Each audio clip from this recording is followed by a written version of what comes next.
Welcome to Conversion Bible. You ever notice how some Shopify stores they seem to nail turning visitors into actual buyers, while others kind of struggle? Yeah, it's a common thing you see. And consider this stat. For every single dollar spent on email marketing, Shopify stores see an average return of, get this, $42. Wow, $42. That's a massive 4,200% ROI. And email campaigns, they can convert at over 10%, something like 10.76% according to GetResponse. That's huge. Really puts things in perspective compared to other channels. It really makes you wonder, doesn't it? Could the secret sauce be something as basic as their email list? It very well could be. It's often underestimated. So this deep dive is powered by Growth Suite. Growth Suite helps you run smart discount campaigns on your store. You can test it for free on your Shopify store. Just head over to the Shopify App Store now and test it out. And it's relevant because getting that list right is foundational. Exactly. So for this deep dive, we're looking at Shopify email capture, building your list for conversions, the Conversion Bible. Our mission really is to unpack those secrets. Think of it as a roadmap. Yeah, a direct route to understanding how to build an email list that doesn't just sit there collecting dust, but actually fuels your sales. Right. Active fuel, not just a database. The article itself, it breaks down why email is still so critical, the best ways to actually capture those emails. The capture methods. How to create offers people genuinely want, the tools you need, and even some real-world examples of Shopify stores crushing it. Those case studies are always insightful. Our goal today is simple. Pull out the key stuff you need to start turning casual browsers into loyal customers. And we'll try to do it without, drowning you in jargon. Keep it actionable, because ultimately it's about building a reliable growth engine, right? Mm-hmm. Relying just on social media algorithms or search traffic, well, it can be pretty unpredictable. Totally. That rented land idea. Exactly. As the article points out, your email list gives you that direct, controllable line to your audience. Yeah. Much more stable. Okay, let's really dig in then. Why is email marketing still seen as gold for e-commerce, especially now? Well, the article hits it right away. Your email list is an owned asset. That's the key difference. Owned versus rented. Since social media followers are on rented land. Precisely. You're subject to platform changes, algorithms, all that. With email, you own that connection. People have opted in. It's a much more solid foundation. That makes so much sense. Owning the land, not just renting a billboard. Yeah. And that ROI, 4,200%, $42 back for every $1 spent. Yeah. You just can't ignore that. You really can't. It forces you to think about where your marketing budget is actually going and what's delivering. And it's not just immediate sales either, is it? No, definitely not. The article mentions subscribers are 3 times more likely to share your content. Think about that organic reach. Wow. 3 times. Plus, over half of consumers, 59%, the article says, admit marketing emails influence their buying decisions. That's a huge chunk of people. It really brings home the potential for a real connection. You can tailor messages, talk about specific needs. Yeah. It feels more personal than just a generic social post. Right? Absolutely. Think about your own experience. When you get an email about something you are actually looking at versus a random ad. Yeah, it hits differently. It makes you think, what actually triggers your purchases online? Comparing social media versus a targeted email is, pretty revealing. Reflecting on that really drives home the power of doing email well. Okay, so we're sold. Email is vital. But the article stresses you need a strategy first. You can't just, slap up pop-ups everywhere and hope. Definitely not. Strategy before tactics. The article really hammers home the need for clear goals. What do you actually want this email list to do for your store? Okay, what specifically? Well, are you trying to get more repeat purchases, convert first-time visitors, recover abandoned carts, build brand awareness, drive traffic for a new launch? You need that focus. Right. Know where you're going before you start driving. And understand your audience is key too, yeah? What makes them want to give you their email? Exactly. What's the value proposition? Is it an exclusive discount? Early access? Maybe really useful content? VIP treatment? Email addresses are personal. People need a good reason to hand them over. It's got to be compelling. It really does. And the article warns, don't just treat it as a sales channel. Buy all the time. Yeah, that gets old fast. Unsubscribe city. Totally. It's about building a relationship, offering value beyond just promotions. And of course, there's the legal side, GDPR, CCPA, got to respect privacy, build trust. That's non-negotiable. Right, the compliance piece. Okay, strategy first. Now let's get practical. How do we actually get the emails? The article lists some must-haves. Pop-ups are first. And yeah, people have feelings about those. They do have a reputation, don't they? But the article's clear. Done right, they work. They really do. Done right being the key phrase. Exactly. It's all about timing and relevance. A pop-up the second someone lands, annoying.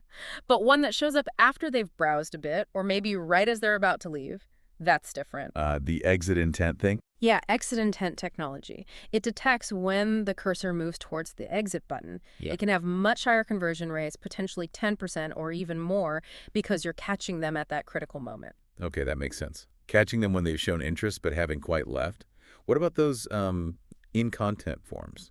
Sounds subtler. Much subtler, less disruptive. You embed them right within your content, like a blog post. Oh, I see. So the article uses a great example. A blog post about candle scents could have a form right there inviting you to sign up for a Scent of the Month newsletter. It feels natural, relevant. Context is everything. And then Yeah. the classic header and footer signups. Yeah. Always there. Maybe not flashy. Exactly. Lower conversion rates usually, but they catch the people who are actively looking for a way to sign up. Highly motivated folks. Gotcha. And post-purchase capture. That seems like perfect timing. It really is. They just bought something, they like your brand. It's the ideal moment to invite them for order updates, care tips, exclusive deals, that kind of thing. Smart. And mobile. Huge deal now, right? Absolutely massive. Over half of e-commerce traffic is mobile. So the article stresses you need mobile-specific approaches. Streamlined forms, big, easy-to-tap buttons, forms that don't block the whole screen. It has to be smooth on mobile. Okay, those are the basics. Now, the article gets into some more advanced stuff. Gamification. Like spin to win. That sounds kind of fun. It taps into that love of games, chance, getting a reward. Platforms like Wheelio, mentioned in the article, report really high conversion rates sometimes, like 10–15%. Well, that's way better than standard pop-ups. It can be, but you have to offer prizes people actually want, but that are still, profitable for you. It's a balance. Right, got to make sense for the business. What about content upgrades? Yeah. Offering extra value. That's exactly it. Say you have a blog post on knife skills. The upgrade could be a downloadable PDF on knife maintenance. Oh, nice. Because it's offered to people already reading about that topic, they see immediate value, so sign-up rates are often pretty high. They're already interested. Targeted value and quizzes. The article calls them engagement machines. They really can be. People like learning about themselves. A quiz like, what's your skin type? For a skincare store, it doesn't just get the email. It tells you what products they might need. Exactly. You get segmentation data right away. Super useful for personalization later on. That's clever. And this idea of exclusive communities or memberships, making it feel like more than just a newsletter. Yeah, framing matters. Calling it a VIP community or offering member-only perks, early access, special discounts, behind-the-scenes stuff really boosts the perceived value of subscribing. Makes it feel special. It does. And then there are multi-step forms, breaking down the sign-up. Oh, like asking, want 15% off.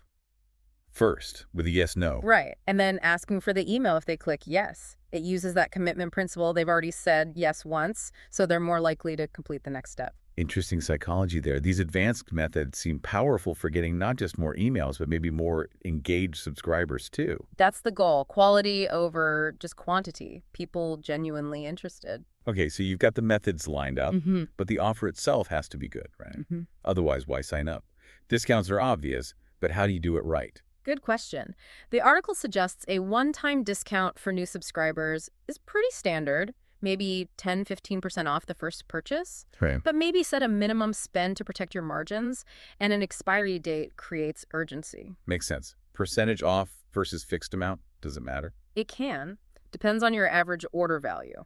A percentage might feel bigger on larger orders, while a fixed amount might be better for smaller ones. Worth testing. And free shipping. That seems like a huge motivator. Oh, absolutely. The article mentions 75% of consumers expect it over a certain amount. So messaging like, join our VIP list and never pay shipping can be really effective. Especially if shipping is usually a pain point. What about non-monetary offers, like early access? That's a great one. It costs you nothing directly, but leverages FOMO, fear of missing out. Especially good for brands with limited editions or big followings. And educational content. Oh, For products needing some guidance. definitely. Plant care guides, workout plans, recipes.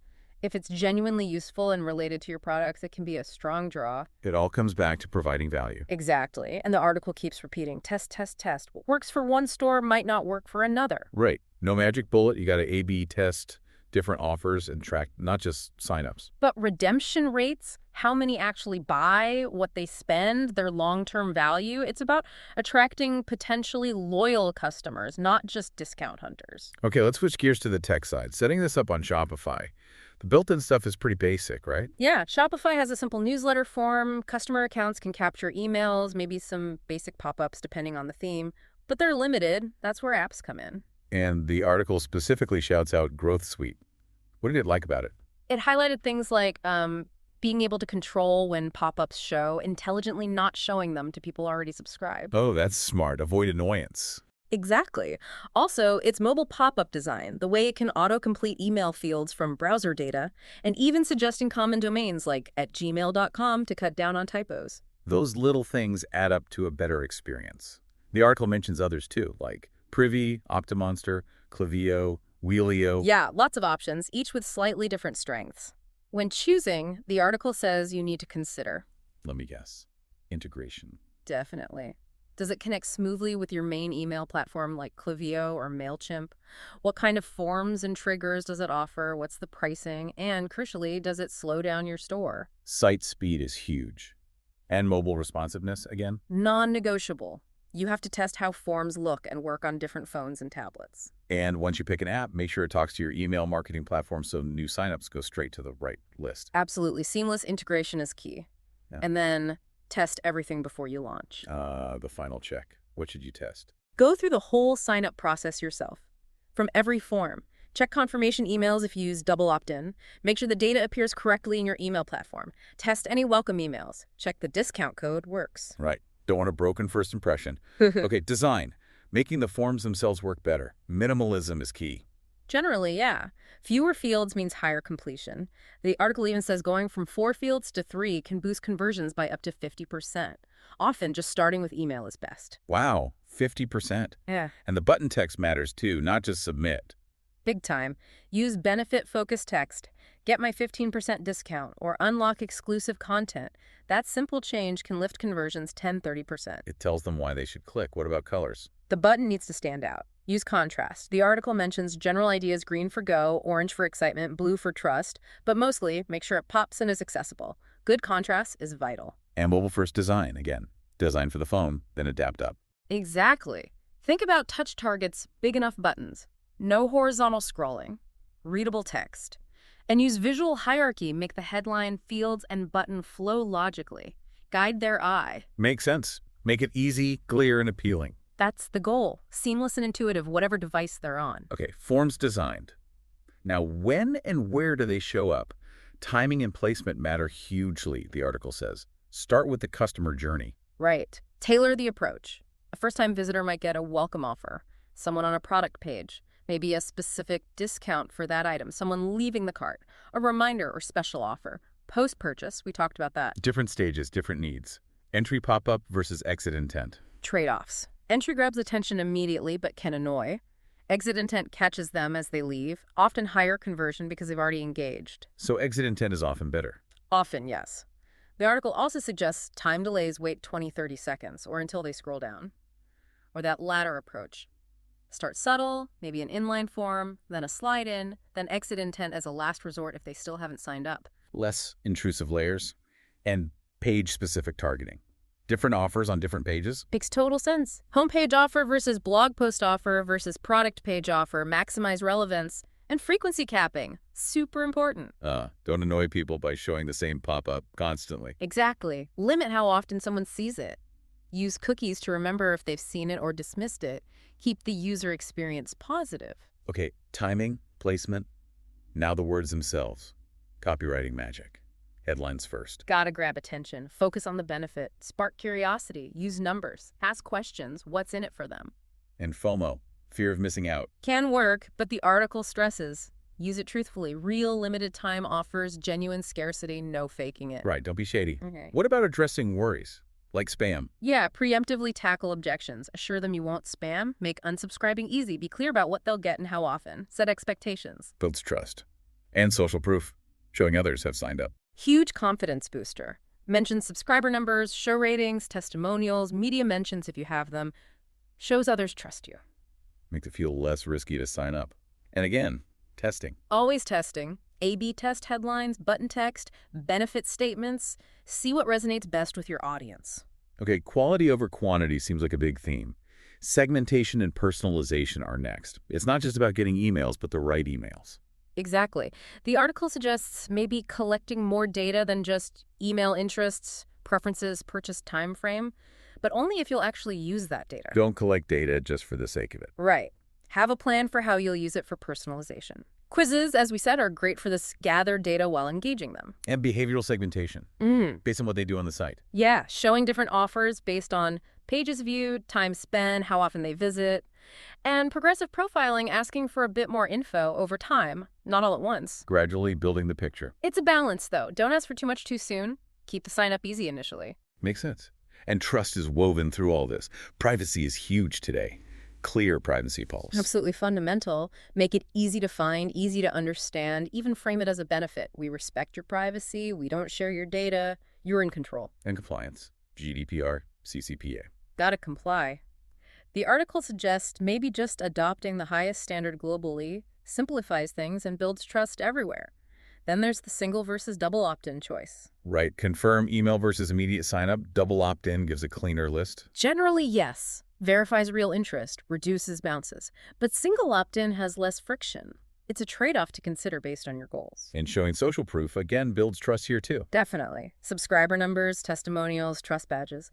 And handling unsubscribes well is part of trust, too. Make it easy. Don't guilt trip. Maybe offer fewer emails instead of a full unsubscribe. Respect their choice. Okay, so you're doing all this. How do you know if it's actually working? Measuring success. It's more than just list size, right? Way more. Quality matters. Look at open rates, click-through rates, CTR, conversion rates from email, revenue per subscriber, unsubscribe rates.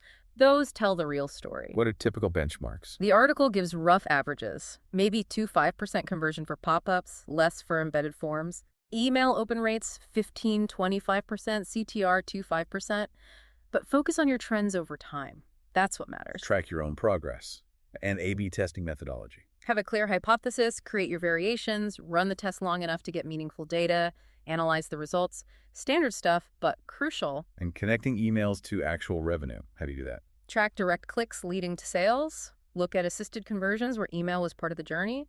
Analyze subscriber lifetime value, LTV, often much higher than non-subscribers. Compare segments. So you can calculate the actual ROI, cost versus revenue generated. I gotta know if the effort and cost are paying off. Okay, great. You got the email, now what? The article moves into post-capture strategies. The welcome sequence sounds important. Critically important. Often gets the highest open rates. Use it to deliver the sign-up incentive immediately.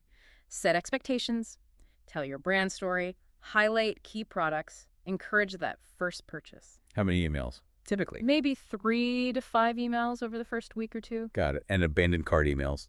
Low-hanging fruit. Definitely. People were this close to buying. Timely reminders, product images, maybe address shipping concerns, sometimes a small extra nudge can recover 10-15% of those carts. Worth doing. What about behavior-based automation?